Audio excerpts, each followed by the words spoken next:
This week, The Guardian Australia has been taking a deep dive into the tertiary education sector and specifically its reliance on international students. Among the reports, academics have accused unis of passing students with almost no English skills. That's right. Now, the most recent annual reports from each of Australia's top 8 universities shows international students paid the majority of fees. This is despite making up the minority of students. Critics are now saying that the sector is unsustainable. Well, Damien Carl is the General Secretary of the National Tertiary Education Union.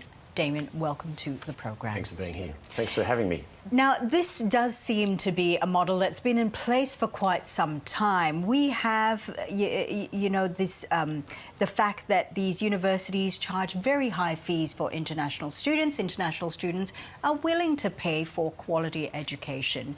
These fees also help to fund university and their research.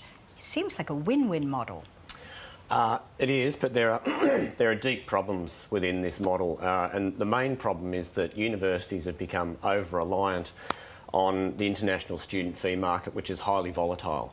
So that when there are fluctuations in the international student fee market, we get what we've seen over the last few years, which is mass redundancies in universities. And I think we need to focus on the core of the problem here. So it's not that Australian universities have an international student problem. Australian universities have a funding problem. So successive governments have chosen not to fully invest in the costs of university education and specifically university research. So with university research, it's estimated that there's a funding shortfall of about $5 billion of what research in universities costs and the funding that they get from governments. And so universities have been incentivised over the last 20 years to go and chase this international student market, and they've become over-reliant on it.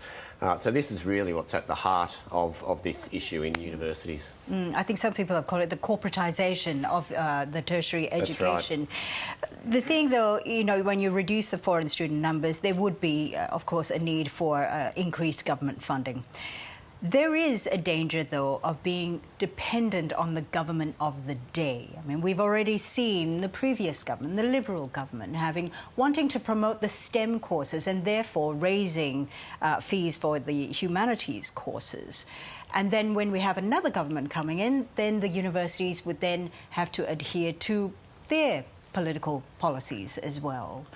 Doesn't that just make universities vulnerable to the government of the day and their whims? Well, they have been vulnerable, but the chief vulnerability is that the universities haven't had stability and certainty of funding. So universities, remember, we've had 37 public universities in Australia. They're public institutions.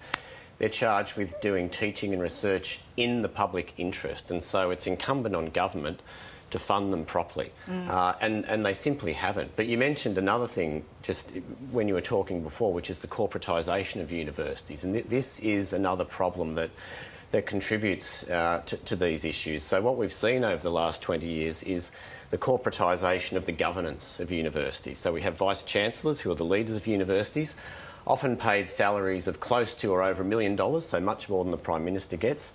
And the boards of universities, which govern the universities, are often dominated by the big corporates, so the mining companies, the big banks, the big financial institutions and the big four accounting firms.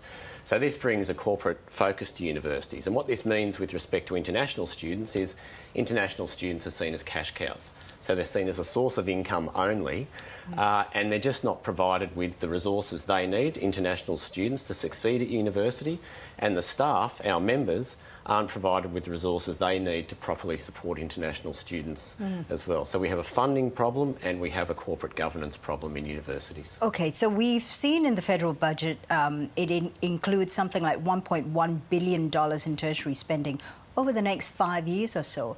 Is that going to be enough when it comes to perhaps closing that gap if the foreign student numbers were to be reduced? No, it's definitely not. So as I said before, there's at least a $5 billion research gap in funding in Australian universities in terms of the cost of research and the difference between that and what universities get from government. So there needs to be a significant increase in public investment in Australia. The good news is that the government has commissioned a review into higher education and it found that the government needs to fully invest in research in Australian universities. It needs to fix the governance problems in Australian universities, and it needs to increase participation of students who have traditionally been marginalised within universities. So that's all very welcome. It's now up to the government to commit to properly funding universities and make that hard political decision to invest in public universities, which are key to our future. I mean, universities train our nurses, our doctors, our teachers, our scientists, our engineers. They're key to the expansion of the manufacturing sector in Australia, all the research that happens in universities. If the government is committed to that, then they need to make that hard political decision and commit to properly funding universities. Damien and Carl, it's great getting your insights. Thank you so much for sharing them with us. Thank you.